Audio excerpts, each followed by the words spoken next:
નમસ્તે audience, a very warm welcome to you all. આપણે જોઈ રહ્યા છીએ ધોરણ 6 સામાજિક વિજ્ઞાન ચેપ્ટર નંબર 13. ચેપ્ટર નંબર 13નો પાર્ટ 1 અને 2 કમ્પ્લીટ થઈ ચૂક્યો છે અને અપલોડ પણ થઈ ચૂક્યો છે. તો જે લોકો હજી નથી જોયો તો એ લોકો જોઈ લે. ત્યારબાદ આપણે આજે જોવાના છીએ ચેપ્ટર નંબર 13નો પાર્ટ 2.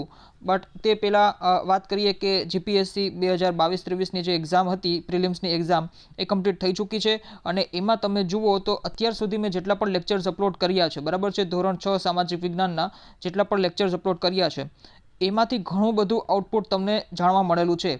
એક એક્ઝામ્પલ હું તમને કહું તો જે ભૂગોળમાં એક ક્વેશ્ચન પૂછાયેલો હતો કે ભાઈ ન્યુક્લિયર ફ્યુઝન અને ન્યુક્લિયર ફિઝન પ્રોસેસ. એ ક્વેશ્ચન, એ તમને જે ક્વેશ્ચન છે એ તમને મારા લેક્ચરમાં ઇઝીલી તમને મળી રહેશે. મેં તમને ચેપ્ટર નંબર 9માં ખૂબ ડિટેલમાં સમજાવેલું હતું કે ભાઈ ન્યુક્લિયર ફ્યુઝન અને ન્યુક્લિયર ફિઝન પ્રોસેસ શું છે. આ વસ્તુ તમારા જેને કહી શકાય કે ટેક્સ્ટબુકમાં નથી આપેલી, પણ એ તમારા ટેક્સ્ટબુકને રિલેટેડ ક્વેશ્ચન હતો. ત્યાં છેલ્લે સ્ટેટમેન્ટમાં દીધેલું પણ છે કે ભાઈ સૂર્ય જે છે એ સૂર્યમાં જે છે એ ન્યુક્લિયર ફ્યુઝન દ્વારા ઉર્જા જે છે ઉત્પન્ન થાય છે. અને તમારે ટેક્સ્ટબુકમાં આપેલું છે કે ભાઈ સૂર્ય સ્વયં પ્રકાશિત તારો છે અને એમાં કઈ રીતે હિલિયમ અને હાઇડ્રોજન વાયુનું સંલયન થાય છે, એ રીતે તમારા ટેક્સ્ટબુકમાં સ્ટેટમેન્ટ આપેલું છે. બટ એ જ વસ્તુ તમને એક્ઝામમાં પૂછાયેલી છે, બટ ટ્વિસ્ટ કરીને. અને એ વસ્તુ મેં તમને ચેપ્ટર નંબર 9માં સમજાવેલી હતી કે ભાઈ ન્યુક્લિયર ફ્યુઝન પ્રોસેસ આખી શું છે અને ફિઝન પ્રોસેસ શું છે, કેવી રીતે તારાઓ જે છે સ્વયં પ્રકાશિત છે. તો એ મેં તમને ડિટેલમાં સમજાવેલું હતું અને એઝ ઇટ ઇઝ તમને ત્યાં ક્વેશ્ચન પૂછાયો છે. તમે એ વસ્તુને જે છે ચેક કરી શકો છો. તે ઉપરાંત બીજા પણ ઘણા બધા ક્વેશ્ચન જે છે કે ભાઈ એ મેં તમને કરાવેલા હતા. ખાસ કરીને તમે જુઓ કે સિંધુ ખીણની સભ્યતામાંથી ક્વેશ્ચન પૂછાયેલો છે કે ભાઈ વિચ આર ધ મેઇન ચલો ક્વેશ્ચન છે કે ભાઈ સભ્યતાના મુખ્ય ઉગમ કેન્દ્રો કે જેમણે માનવ જાતનું પ્રારબ્ધ ઘડ્યું તે નીચેના પૈકી કયા છે. તો એમાં ચીન, ભારતીય ઉપખંડ, ફળદ્રુપ અર્ધચંદ્રાકાર એટલે કે અને ભૂમધ્ય, બરાબર છે. આ 4 ઓપ્શન આપેલા હતા. તો ત્યાં મેં તમને કીધેલું હતું ચેપ્ટર નંબર 3માં કે ચાઇનાનું હવાંગહો નદીના કિનારે જે છે એ હતું સભ્યતા. ત્યારબાદ ઇન્ડિયન સબકન્ટિનેન્ટમાં આપણે જોઈએ છીએ કે ભાઈ આપણું સિંધુ ખીણની સભ્યતા. અને ખાસ કરીને જે ફર્ટાઇલ ક્રેસેન્ટ છે અથવા તો જેને કહી શકાય કે ઇજિપ્ત અને મેસોપોટેમિયાની સભ્યતા છે. તો આ જે સભ્યતાઓ છે એને ત્રણેય કન્ટેમ્પરરી સિવિલાઇઝેશન છે. અને ખાસ કરીને ત્રણેય સભ્યતાઓ જે છે એ માનવજાતનું પ્રારબ્ધ ઘડેલું છે. પણ ગ્રીસ અને રોમની મેં ત્યાં વાત કરેલી નથી. અને ભૂમધ્ય સાગરમાં આવેલી જે ગ્રીસ અને રોમની જે ખાસ કરીને સભ્યતા છે એ ત્યારબાદની સભ્યતા છે. તે ઉપરાંત પણ એક ક્વેશ્ચન આવેલો હતો કે ભાઈ જૈનોનો, કે ભાઈ શ્વેતાંબર જૈનોના મતાનુસાર મહાવીર દ્વારા આપવામાં આવેલ મૂળ ઉપદેશ કે કેમાં સમાવેશ હતો. તો આનો પણ મેં તમને ત્યાં સ્પષ્ટ આન્સર આપેલો જ છે. કઈ રીતે મેં તમને ત્રિપિટકની પણ ઇન્ફોર્મેશન દીધી હતી. બીજો પણ જૈન ધર્મને રિલેટેડ ક્વેશ્ચન હતો કે ભાઈ ત્રિરત્નનો સિદ્ધાંત. તો ત્યાં મેં તમને કીધેલું હતું કે ભાઈ કઈ રીતે સમ્યક દર્શન, સમ્યક જ્ઞાન ને એ બધી વસ્તુ મેં ત્યાં તમને ડિટેલમાં સમજાવેલી હતી. તે ઉપરાંત ગુપ્તકાળમાંથી પણ એક ક્વેશ્ચન હતો સુશ્રુતનો. એ પણ મેં તમને ગુપ્ત યુગવાળા ચેપ્ટરમાં સમજાવેલું હતું કે ભાઈ સુશ્રુત જે છે કોણ હોય છે. અને ખાસ અને હા, આ વસ્તુ જે સુશ્રુતવાળી જે વસ્તુ છે એ મેં તમને ચેપ્ટર નંબર 8માં પણ સમજાવેલી છે. તો ઘણા બધા ક્વેશ્ચન જે છે તમે સોલ્વ કરી શકો છો અગર તમે જો ચેપ્ટર નંબર 1થી લઈને અત્યાર સુધીના જેટલા પણ ચેપ્ટર્સ મેં અપલોડ કરેલા છે એ તમે એટલીસ્ટ જોયા હશે. તો તમે એટલીસ્ટ 10 ક્વેશ્ચન મિનિમમ હું તમને કહું છું કે 8 થી 10 ક્વેશ્ચન તમે ઇઝીલી સોલ્વ કરી શકો છો. કેમ કે આ ક્વેશ્ચન જે છે એ તમારે જીસીઆરટીમાંથી જ આવેલા હતા. ડાયરેક્ટલી નહીં, બટ ઇનડાયરેક્ટલી જીસીઆરટીમાંથી કહી શકાય. ઘણા બધા ક્વેશ્ચન ડાયરેક્ટલી પણ આવેલા હોય છે. તો આ રીતે તમે જુઓ કે મારી સાથે જોડાયેલા રહેશો તો ઘણી બધી નવી ઇન્ફોર્મેશન તમને જાણવા મળશે, નવા કોન્સેપ્ટ જે છે તમને સમજવા મળશે. અને આ જ રીતે તમે જુઓ કે ક્યાંક ને ક્યાંક તમે એક્ઝામમાં સફળ પણ થઈ શકો છો. તો હવે આપણે આગળ જે છે ચાલુ કરીએ આપણું પાર્ટ 3, ચેપ્ટર નંબર 13નો પાર્ટ 3. આજે આપણે જોવાના છીએ ભારત, એની આબોહવા. પાર્ટ 1માં મેં તમને આખા આ ચેપ્ટર કેવા શું માંગે છે એની થીમ સમજાવેલી હતી. પાર્ટ 2માં આપણે ભૂપૃષ્ઠ એટલે કે એની ફિઝિયોગ્રાફિક ડિવિઝન જેને કહી શકાય એના વિશે આપણે ચર્ચા કરી ગયા. હવે આપણે જોવાનું છે ભારતનું ક્લાઇમેટ, બરાબર છે, કે ભારતની આબોહવા. તો એના વિશે હું તમને ચર્ચા કરું તો એ પહેલાં આપણે જેને કહી શકાય કે ભારતની આબોહવા, તો એને આપણે 4 ઋતુઓમાં વિભાજન કરેલું છે. એક તો ભાઈ શિયાળો, ઉનાળો, ચોમાસું અને પાછા ફરતા મોસમી પવનોની ઋતુ. આ ક્વેશ્ચન પણ આવેલો છે. પાછા ફરતા આમાં એકચ્યુઅલી ક્વેશ્ચન એ રીતે આવેલો છે, થોડોક જેને કહી શકાય કે ટ્વિસ્ટ કરીને ક્વેશ્ચન આવેલો હતો કે ભાઈ નોર્થ ઇસ્ટર્ન રિજનમાંથી જે નોર્થ ઇસ્ટ મોન્સૂન છે, બરાબર છે, તો એ મોન્સૂનથી ભારતમાં જે છે એ કયા વિસ્તારમાં વરસાદ પડે છે એવો કોઈ ક્વેશ્ચન છે. એ ક્વેશ્ચન પણ તમારે આવેલો છે. આપણે આગળ ડિસ્કસ કરીએ. સૌથી પહેલાં તો આપણે ભારતની આબોહવા સમજતા પહેલાં બે તફાવત આપણે સમજવા જરૂરી છે કે ભાઈ હવામાન અને આબોહવા આ બંનેમાં ડિફરન્સ શું છે, રાઈટ. હવામાન કોને કહેવાય, આબોહવા કોને કહેવાય. હવામાન એટલે કે વેધર અને આબોહવા એટલે ક્લાઇમેટ. આ બંને વસ્તુમાં ડિફરન્સ શું છે એ આપણે સમજવાની જરૂર છે. આ વસ્તુ તમે સ્કીપ કરતાં ન જતા એકદમ સારી રીતે હું તમને સમજાવવાની કોશિશ કરીશ, એટલે સ્કીપ કરવાનો કોઈ મતલબ નથી. એટલે સ્કીપ કરીને જોશો તો તમારા કોન્સેપ્ટ જે છે એ છૂટતા જશે. તો સૌથી પહેલાં આપણે વાત કરીએ હવામાનની. તો એકચ્યુઅલી શું થઈ રહ્યું છે, બરાબર છે, એ હવામાન કહેવાય. અને તમે શું એક્સપેક્ટ કરો છો એ આબોહવા કહેવાય. આ રીતે તમે યાદ રાખી શકો. બીજી વસ્તુ એ કે આપણા પર્યાવરણમાં અથવા તો જેને કહી શકાય કે વાતાવરણમાં રોજિંદા જીવનમાં જે ઘટના થાય છે, એટલે કે જે એટમોસ્ફિયરમાં ચેન્જીસ આવે છે, તો એ વસ્તુ એનું મિશ્રણ જે છે, બરાબર છે, એ વસ્તુ થઈ ગઈ આપણી હવામાન. તમે માની લ્યો કે ભાઈ સવારે માનો કે તમે એકદમ ઠંડી છે, તે ઉપરાંત બપોરના થોડી તમને ગરમી થાય છે, સાંજના પાછી તમને ઠંડક જેવું લાગે છે, તો એ બધી વસ્તુ હવામાન થઈ ગઈ. એટલે રોજિંદા જીવનમાં જે ચેન્જીસ આવે છે, જે એટમોસ્ફિયરિક ઇવેન્ટ છે એમાં ચેન્જીસ આવે છે, એ વસ્તુ જે છે એ હવામાન કહેવાય છે. તે ઉપરાંત તમે જુઓ કે એટમોસ્ફિયર જે છે, બરાબર છે, એટમોસ્ફિયર આખા પૃથ્વી ઉપર છે, જેને કહી શકાય કે વાતાવરણ જે છે આખા પૃથ્વી ઉપર છે, પણ એ બધી જ જગ્યાએ સેમ નથી. આખા વર્લ્ડમાં વાતાવરણ બધી જગ્યાએ સેમ નથી, બરાબર છે. એટલે આ એક તમારે વસ્તુ ખાસ નોટ કરી લેવાની છે. ગુજરાતનું વાતાવરણ પણ અલગ હોય, ભારત આખા દેશની જો વાત કરીએ તો એ રીતે વાતાવરણ જે છે એ પણ આખું અલગ હોય, અને ખાસ કરીને અલગ અલગ ક્ષેત્રમાં વાતાવરણ જે છે એ અલગ અલગ હોય. એટલે કે એના ઉપર ડિપેન્ડ કરે છે હવામાન, વેધર. ગૂગલ ઉપર આપણે એમ લખીએ કે અહેમદાબાદ વેધર, એટલે ત્યાં તમને આખું જે એક કલાકમાં જે પણ ચેન્જીસ આવે છે ત્યાં તમને શો કરશે. સપોઝ તો ગરમી છે અથવા તો જેટલો પણ એની ડિગ્રી સેલ્સિયસમાં જેટલું ટેમ્પરેચર હાઈ જાય છે, ડિક્રીઝ થાય છે, એ બધી વસ્તુ ત્યાં તમને શો કરશે. એ વસ્તુ છે તમારી હવામાન, એ વસ્તુ ક્લાઇમેટ નથી, આબોહવા નથી, બરાબર છે. જ્યારે ક્લાઇમેટ એટલે શું, હવામાન શું છે, હવામાન છે કે ભાઈ વાતાવરણમાં શોર્ટ ટર્મ ચેન્જીસ છે હવામાન એટલે. પણ જ્યારે આબોહવા અથવા તો ક્લાઇમેટ જે છે એ શું છે, તો કે કોઈ પણ પ્રદેશ અથવા કોઈ પણ ભૂક્ષેત્ર જેને કહી શકાય, સ્પેસિફિક એરિયા જેને કહી શકાય, બરાબર છે. તો એનું લાંબા ટાઈમનું હવામાન જ છે, પણ લાંબા ટાઈમનું જેને કહી શકાય ગણતરી છે. આજે ચેન્જીસ આવ્યો, કાલે ચેન્જીસ આવ્યો, એ રીતે નહીં, લાંબા ટાઈમની પ્રોસેસ. અપ્રોક્સિમેટ તમે માનીને ચાલો કે ભાઈ 30 વર્ષની પ્રોસેસ હોય, એટલું રિસર્ચ કરેલું હોય એ કોઈ પણ ક્ષેત્રનું, તો એ થઈ ગયું એનું હવામાન. બીજું કે હવામાનની જો આપણે વાત કરીએ તો અલગ અલગ જે પાર્ટ હોય એમાં ચેન્જ થાય છે, દરેક મિનિટે, દરેક કલાકે, દરેક દિવસે, દરેક અઠવાડિયે. મેં તમને કીધું એમ કે ભાઈ ગૂગલમાં તમે નાખો વેધરનું, બરાબર છે, તો તમને કલાકનું વેધર જે છે એ ચેન્જ થતું હશે એ તમને દેખાડશે ત્યાં. પૃથ્વીનું જે વાતાવરણ છે, પૃથ્વીના વાતાવરણમાં જે હવામાન છે એ સપાટીની નજીક છે, એટલે આપણે એને ટ્રોપોસ્ફિયર કહીએ છીએ. આ જેટલા પણ આગળ આવશે, બરાબર છે, નેક્સ્ટ સ્ટાન્ડર્ડમાં આપણે આવશે કે ભાઈ ટ્રોપોસ્ફિયર શું છે, તે ઉપરાંત મેઝોસ્ફિયર શું છે. આ જે આખું જેને કહી શકાય કે અર્થનું ક્રસ્ટ છે, આ ક્રસ્ટની ઉપર તમે આમ જાઓ તો લેયર બનતા જાય છે. આ બધી વસ્તુ જે છે એ તમે જુઓ કે ક્યાંક ને ક્યાંક અલગ અલગ સ્ફેર્સમાં ડિવાઈડ કરેલું હોય છે, અને એના ઉપર તમારું હવામાન છે એ ડિપેન્ડ હોય છે. અને ખાસ કરીને હવામાનને આધારિત જ આપણે જે છે જે આ બધા લેયર્સ છે એ આપણે ડિસાઇડ કરેલા હોય છે કે ભાઈ આટલાથી આટલા કિલોમીટરનું લેયર આ છે. એ રીતે ઘણા બધા ફેક્ટર્સ હોય છે જે પૃથ્વીમાં હવામાન બદલવા માટે જવાબદાર હોય છે. જેમ કે તમે જુઓ કે એર પ્રેશરની વાત કરીએ, ટેમ્પરેચરની વાત કરીએ, હ્યુમિડિટી એટલે કે ભેજની વાત કરીએ, વિન્ડની જે સ્પીડ હોય છે એની વાત કરીએ, એની ડાયરેક્શન હોય, બરાબર છે. આ બધાની વાત કરીએ તો એના લીધે હવામાનમાં ચેન્જીસ આવતા હોય છે. આ બધી વસ્તુ ડિટેલમાં તમે 11th-12thમાં જિયોગ્રાફીમાં ભણશો, બરાબર છે, કે ભાઈ પૃથ્વીમાં જે હવામાન બદલે છે તો એના માટે એનું દબાણ, વાયુનું દબાણ, બરાબર, એ જવાબદાર છે. તે ઉપરાંત તાપમાન છે એ પણ જવાબદાર છે. હ્યુમિડિટી એટલે ભેજ જે છે એ પણ જવાબદાર છે. તે ઉપરાંત હવાની જે સ્પીડ હોય, બરાબર છે, એની જે ડાયરેક્શન હોય, દિશા હોય, એ પણ તમે જુઓ કે હવામાનના બદલવામાં જવાબદાર હોય છે. આ બધી વસ્તુ મળીને જે છે ડિસાઇડ કરે છે કે ભાઈ આજનું હવામાન કેવું હશે, આજનું વેધર કેવું હશે. તમે માની લો ગૂગલમાં નાખો છો કે ભાઈ અહેમદાબાદ વેધર, ગાંધીનગર વેધર, અથવા તો જે કોઈ પણ સિટીનું વેધર હોય તે નાખો છો તમે, તો ત્યાં તમને શું શો કરે છે, ત્યાં તમને સેલ્સિયસમાં તમને નંબર ફિગર જે છે એ શો કરે છે. માની લો કે 30 ડિગ્રી સેલ્સિયસ ત્યાં દેખાડેલું છે. પછી સાઈડમાં તમે જુઓ તો ત્યાં તમને ભેજની માત્રા પણ દેખાડેલી હશે કે ભાઈ જે તે સમયમાં ત્યાં ભેજની માત્રા કેવી છે. તે ઉપરાંત તમને પવનની દિશા પણ દેખાડેલી હશે કે ભાઈ પવનની દિશા અને ઇનફેક્ટ પવનની ગતિ શું છે, ડાયરેક્શન શું છે, એ પણ તમને ત્યાં શો કરતું હશે, બરાબર છે. આ બધી વસ્તુ એટલે શું, તો કે ભાઈ હવામાન, બરાબર છે. એટલે કે હવામાન જે છે આ બધી વસ્તુને મળીને હવામાન બને છે. એટલે હવામાન તમે શું કરો કે ભાઈ તમે નક્કી કરી શકો છો કે ભાઈ આજે શું પહેરવું છે, બરાબર છે. બટ એ જ એનાથી ડિફરન્સ ક્લાઇમેટમાં તમે આખા સિઝનમાં તમે શું કયા કપડાં કઈ રીતના કપડાં પહેરવાના છો એ તમે ડિસાઇડ કરી શકો. હવામાનમાં તમે શું ડિસાઇડ કરી શકો, આજે મારે શું પહેરવું છે, બરાબર છે. સપોઝ કે સવારના ઠંડક જેવું છે તો થોડું જાડું આપણે કપડું પહેરીએ, અને તે ઉપરાંત બપોરના થોડી ગરમી જેવું છે તો પતલું આપણે કપડું પહેરીએ, કોટનના કપડાનો યુઝ કરીએ. બટ આબોહવા એટલે ક્લાઇમેટ એટલે શું, તો કે એક સિઝન, બરાબર છે.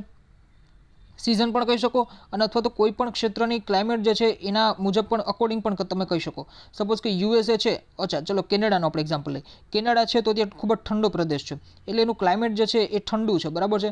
આપણને ખબર છે કે પોલાર રિજન ઉપર આવેલું છે કેનેડા, ધ્રુવ પ્રદેશ ઉપર કેનેડા આવેલું છે. આપણને ખબર છે કે એની આબોહવા જે છે એ ખાસ કરીને ઠંડી હોય છે. તો આપણે ખબર છે કે ભાઈ ત્યાં કોટનના વસ્ત્રો ના પહેરાય, ત્યાં કોટનના કપડાઓ ના પહેરાય, ત્યાં હંમેશા આપણે જાડા કપડાઓ પહેરાય. એથી ઉલટું તમે જો ભારતમાં આવો છો, ખાસ કરીને ગુજરાત અને કચ્છના રણ પ્રદેશમાં આવો છો, તો તમને ખબર છે કે ભાઈ ત્યાંનું જે આબોહવા છે, બરાબર છે, હવામાનની આબોહવા ત્યાંની જે છે એ ગરમ સૂકી હવા છે, બરાબર છે. તો એ રીતે તમે ડિસાઇડ કરી શકો કે ભાઈ કચ્છમાં જે છે તમારે ગરમ કપડાં ન પહેરાય. એટલે હવામાન તમે નક્કી કરી શકો કે ભાઈ આજે શું પહેરવું છે, શું નથી પહેરવું. આબોહવા છે આખા સિઝન, અથવા તો જેને કહી શકાય કે કોઈ પણ ક્ષેત્રની રોજે રોજની જે એની જે ઠંડી ગરમી પડવાની જે પેટર્ન છે એને ડિસાઇડ કરે છે આબોહવા. વેધર પણ એટલે કે જે હવામાન જે છે એ એની પેટર્ન્સ પણ ચેન્જ થતી હોય છે. અત્યારે પણ તમે જુઓ કે હવામાન જે છે ચેન્જ થાય છે, બરાબર છે. હવામાન ચેન્જ એકચ્યુઅલી આબોહવા જે છે આખું ક્લાઇમેટ ચેન્જ થાય એને આપણે ક્લાઇમેટ ચેન્જ કહીએ છીએ. તો ક્લાઇમેટ ચેન્જ થાય એના ઉપરથી ધીમે ધીમે તમે જુઓ હવામાન ચેન્જ થાય. અત્યારે તમે જુઓ કે શિયાળો ચાલે છે, બટ શિયાળામાં જે ઠંડી પડવી જોઈએ, પહેલાંની કમ્પેરિઝન આપણે કરીએ પહેલાંના સમયની, એને ત્યારે જે ઠંડી પડવી જોઈતી હતી, બરાબર છે, ત્યારે જે ઠંડી પડતી હતી એ ઠંડી અત્યારે નથી પડતી. એટલે શું, તો કે ભાઈ ભારતનું જે આબોહવા છે, ભારતનું ક્લાઇમેટની પેટર્ન છે એ ચેન્જ થતી જાય છે. ભારતમાં ગરમીનો પારો જે છે એ ઊંચો ચડતો જાય છે. એટલે ભારતનું હવામાન જે છે એ હવામાન આખું ક્લાઇમેટ ઉપર ડિપેન્ડ કરે છે. એટલે તમે જુઓ કે હવામાન પણ બદલતું રહે છે. તો આ રીતે તમે હવામાન શું છે એના વિશેની તમને ઇન્ફોર્મેશન મેં આપી. આબોહવા ઉપર આપણે થોડુંક વિચાર કરીએ કે આબોહવા શું છે. મેં તમને કીધું એમ ભાઈ આમાં તમે એક્સપેક્ટ કરી શકો છો, બરાબર છે. અને તમે શું એક્સપેક્ટ કરો છો એના ઉપર ડિપેન્ડ છે. હવામાન શું છે કે ભાઈ વાતાવરણમાં શોર્ટ ટર્મ ચેન્જીસ છે, ટૂંકા ગાળાનો ચેન્જીસ છે. જ્યારે આબોહવા જે છે કોઈ પણ પ્રદેશ અથવા તો કોઈ પણ ભૂક્ષેત્ર સ્પેસિફિક એરિયાની લાંબા ટાઈમનું હવામાન જ છે. પણ માની લો કે એપ્રોક્સિમેટ તમે માની લો કે 30 વર્ષ જેટલું. અને અલગ અલગ ક્ષેત્રો માટે આબોહવા જે છે એ પણ અલગ અલગ છે. અલગ અલગ ઋતુ મુજબ પણ હવામાન હોય છે. કેટલો પવન અથવા તો જેને કહી શકાય વિન્ડની ડાયરેક્શન, બરાબર છે, પવનની જે દિશા, તે ઉપરાંત રેઇનફોલ, સ્નોફોલ, ધ્રુવીય પ્રદેશ ઉપર જાઓ, ખાસ કરીને હિમાલય જે છે, અથવા તો રશિયા છે, કેનેડા છે, તો ત્યાં કેટલો સ્નોફોલ થાય છે, એના ઉપર પણ એની આબોહવા જે છે ડિપેન્ડ કરતી હોય છે. આબોહવાની જો આપણે વાત કરીએ તો વરસાદ, તાપમાન, ભેજ, સૂર્યોદય, સૂર્યાસ્ત, પવનો, આ બધું જે લાંબા સમયનું જે છે હવામાન એ જે તે સ્થળનું, એ બધુંને આપણે કહીએ છીએ આબોહવા. આ બધી વસ્તુ ખાસ કરીને સોલાર ઇન્સોલેશન એટલે કે સૂર્યઘાત, આ બધી વસ્તુ આપણે 11થના જિયોગ્રાફીમાં આગળ તમે સ્ટડી કરશો, બરાબર છે. કે સૂર્યોદય અને સૂર્યાસ્ત ઉપર પણ ડિસાઇડ બધું થતું હોય છે. અને સૂર્યનું જે સોલાર ઇન્સોલેશન જેને કહી શકાય, સોલાર ઇન્સોલેશન, સૂર્યઘાત, એના ઉપર પણ ઘણી બધી વસ્તુ ડિપેન્ડ કરતી હોય છે. ક્યાં સૂર્યના કિરણો સીધા પડે છે, ક્યાં સૂર્યના કિરણો ત્રાસા પડે છે, આ બધા ઉપર જે છે એ આબોહવા ડિપેન્ડ કરતી હોય છે. કારણ કે માની લો કે કોઈ પણ એક એરિયા છે, આ પૃથ્વી છે, હવે ત્યાં ડિસાઇડ થયેલું જ છે કે ભાઈ આ ધ્રુવ પ્રદેશ છે તો ત્યાં સૂર્યના કિરણો ત્રાસા જ પડવાના છે. એટલે ત્યાં સૂર્યના કિરણો ત્રાસા પડવાના છે એટલે એનું હવામાન જે છે, હવામાન એ એના આબોહવા ઉપર ડિપેન્ડ હોય. એટલે એની આબોહવા જે ઓલરેડી ઠંડી છે, એટલે ત્યાં હવામાન જે ચેન્જીસ થશે એ આબોહવાને અકોર્ડિંગ ચેન્જ થશે. એટલે ત્યાંનું હવામાન કોઈ દિવસ ગરમ નહીં થાય, બરાબર છે. ત્યાં ગરમ અને ઠંડુ કોઈ પણ પ્રદેશ છે એ એનું આબોહવા થઈ ગયું, એ કોઈ પણ પ્રદેશનું હવામાન નથી, બરાબર છે. તો આ રીતે સમજવાની કોશિશ કરવાની છે. તે ઉપરાંત પણ તમે જુઓ કે ઋતુ મુજબ જે છે એ આબોહવા બદલાતી જતી હોય છે. એટલે આપણે ગરમી, ઠંડી, વરસાદ આ બધાનું અનુમાન જે છે એ લગાવી શકીએ છીએ. ક્લાઇમેટથી જો તમે નક્કી કરો કે ભાઈ આ મોસમમાં કેવા કપડાં પહેરવાના છે, હવામાન જે છે એનાથી તમે નક્કી કરી શકો કે આજે મારે શું પહેરવાનું છે. ક્લાઇમેટથી તમે આબોહવાથી જે છે તમે નક્કી કરી શકો કે કેવા પ્રકારના કપડાં પહેરવાના છે. કેવા પ્રકારના કપડાં પહેરવા એટલે કે ભાઈ જાડા પ્રકારના સ્વેટર્સ છે, ટોપી છે, આ બધી વસ્તુ એ તમે આબોહવા ઉપર ડિપેન્ડ કરે છે. હવામાન એટલે શું, તો કે ભાઈ આજે મારે શું પહેરવું છે, બરાબર છે, એના ઉપર ડિપેન્ડ. એટલે આ વસ્તુને જે છે એ તમે ડિફરન્શિએટ આ રીતે તમે કરી શકો. તે ઉપરાંત રિજનલ ક્લાઇમેટ છે એ ગ્લોબલ ક્લાઇમેટથી ડિફરન્ટ હોય છે. ક્ષેત્ર, કોઈ પણ ક્ષેત્ર જે છે એનું જે આબોહવા છે એ આખા વિશ્વના આબોહવાથી ડિફરન્ટ હોય છે. તમે જુઓ કે વિશ્વમાં વાતાવરણ એક છે, બટ વિશ્વનું વાતાવરણ એક હોવા ઉપરાંત એની જે આબોહવા છે એ દરેક ક્ષેત્ર માટે જે છે એ ફરતી જતી હોય છે. એનું રીઝન શું? તો કે ભાઈ પૃથ્વી જે છે વિશાળ ગ્લોબ છે, વિશાળ ગોળો છે. સૂર્યના કિરણો, સૂર્યની ગતિ દરેક ક્ષેત્રમાં એક સમાન નથી.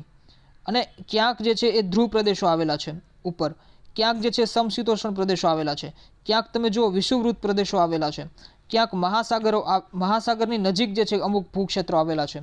અમુક ભૂક્ષેત્રોની જો આપણે વાત કરીએ તો રણ પ્રદેશ આવેલા છે. આ બધી વસ્તુ ડિપેન્ડ કરતી હોય છે. એટલે પૃથ્વી ઉપરનું વાતાવરણ શબ્દ એક છે, બટ વાતાવરણ ક્ષેત્ર વાઇઝ જે છે એ બદલતું જતું હોય છે. અને ગ્લોબલ ક્લાઇમેટ પણ હોય છે. આખા વિશ્વની આબોહવા જો આપણે કહીએ તો આપણે પૃથ્વીની આબોહવા કેવી છે? તો કે પૃથ્વીની આબોહવા તમે જુઓ ખાસ કરીને વોર્મ છે, બરાબર છે, જેને કહી શકાય કે અતિ ગરમ પણ નહીં, અતિ ઠંડી પણ નહીં, પણ નોર્મલ છે. જ્યારે તમે શુક્ર ગ્રહની વાત કરો તો શુક્ર ગ્રહનું આબોહવા કેવું છે અથવા વાતાવરણ કેવું છે? ખાસ કરીને વાતાવરણ જેવું ત્યાં કોઈ છે જ નહીં, પણ તેમ છતાં ખૂબ જ ગરમ છે. ચંદ્રનું કેવું છે? તો ચંદ્ર ઉપર તો વાતાવરણ નથી, એટલે આબોહવાની કોઈ વાત જ ત્યાં ન આવી શકે, કેમ કે કોઈ વાયુઓ નથી, ગુરુત્વાકર્ષણ બળ પણ નથી. તે ઉપરાંત બુધની જો વાત કરો તો બુધની કેવું છે? તો કે ભાઈ બુધમાં જ્યારે સૂર્યની સામે એનો ફેઝ હોય ત્યારે ખૂબ જ ગરમ, અને સૂર્યની પાછળનો જે ફેઝ છે એમાં માઇનસ, એટલે કે માઇનસમાં ટેમ્પરેચર ચાલતું હોય છે. તો આ બધી વસ્તુ તમે સમજો એકબીજી કોરિલેટ કરીને, એટલે તમને હવામાન અને આબોહવાનો ડિફરન્સ સમજાઈ જાય. તે ઉપરાંત જેને કહી શકાય કે તમામ પ્રદેશ જે છે, બરાબર છે, એનું એવરેજ ક્લાઇમેટ એ જ આપણે ગ્લોબલ ક્લાઇમેટ કહેતા હોઈએ છીએ, બરાબર. એટલે ભારતનું ક્લાઇમેટ આ છે. તે ઉપરાંત યુએસએનું ક્લાઇમેટ, કેનેડાનું ક્લાઇમેટ, આ બધાની એવરેજ આપણે કાઢીએ તો એવરેજ એટલે આખા પૃથ્વીનું ક્લાઇમેટ. એલ નીનો જેવી ઘટનાઓ જે છે એ તમે ફ્યુચરમાં તમે ભણશો, સ્ટડી કરશો એના વિશે. તો આ એલ નીનો જેવી ઘટના છે એનાથી પણ આબોહવા જે છે એમાં ચેન્જીસ આવતા હોય છે.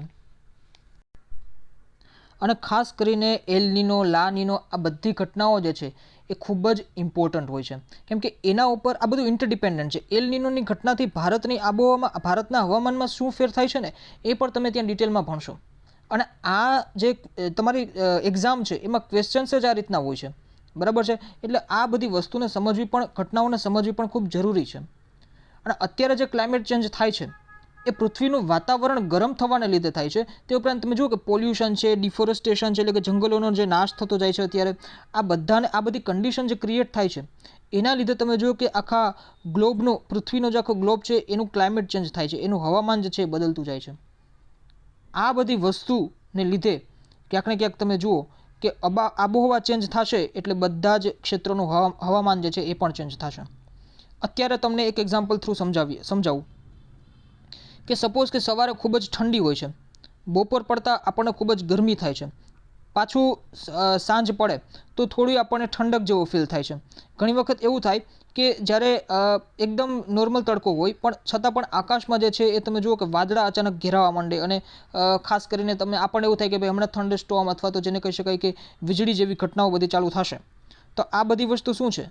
સડન ચેન્જ ઇન વેધર, હવામાનમાં જે છે એ અચાનક થતો ફેરફાર. આ વસ્તુ ક્યાંથી થાય છે? આ વસ્તુ ધીમે ધીમે આબોહવા બદલે છે એનું રિઝલ્ટ છે. ખાસ કરીને તમે એમ કહી શકો કે હવામાન જે છે, હવામાન એ સડનલી, મતલબ તાત્કાલિક બદલતું હોય છે. એનું રીઝન શું હોય છે? તો કે ભાઈ આબોહવા, ક્લાઇમેટ ચેન્જને લીધે. અને ક્લાઇમેટ ચેન્જ જે છે એ ખૂબ જ વિશાળ ટોપિક છે. એના વિશે તમે એન્વાયરમેન્ટલ સાયન્સમાં તમે એનું સ્ટડી કરશો. સોલાર રેડિયેશન, બરાબર છે. તે ઉપરાંત ઘણી બધી એવી વસ્તુ, ઘણા બધી એવી ઘટનાઓ, બરાબર છે, એના લીધે. અને ખાસ કરીને વાદળ, તે ઉપરાંત બાયોસ્ફિયર જેને કહી શકાય જીવાવરણ, જે જીવાવરણ વિશે આપણે પાછળના લેક્ચરમાં જોઈ ગયા. આ બધી જ વસ્તુ, પ્રેશર, બરાબર છે, કોઈ પણ એરિયાનું પ્રેશર, એટલે કે જેને કહી શકાય દબાણ, વાયુદાબ જેને કહી શકાય, વાયુનું દબાણ, આ બધી વસ્તુ જે છે એ આબોહવાને ઇમ્પેક્ટ કરે છે, આબોહવાને ઇમ્પેક્ટ કરે છે. અને આના ઉપરથી આખું કોઈ પણ એક રીજન જે છે એની આબોહવા બનતું હોય છે. તમે જુઓ રણ પ્રદેશની આબોહવા કેવી હોય છે? તો કે ભાઈ સૂકી અને ખાસ કરીને જેને કહી શકાય કે સૂકી અને વનસ્પતિ વિહીન, પાણી ભેજ વિહીન એવી એની આબોહવા હોઈએ છે. ત્યારે આપણે એવું નથી બોલતા કે એવું એનું હવામાન હોય છે, ના. હવામાન જે છે એ ગમે ત્યારે બદલી શકે છે રણ પ્રદેશમાં પણ. રણ પ્રદેશમાં ગમે ત્યારે ગમે તે દિશામાંથી જે છે પવનની ગતિ થઈ શકે છે.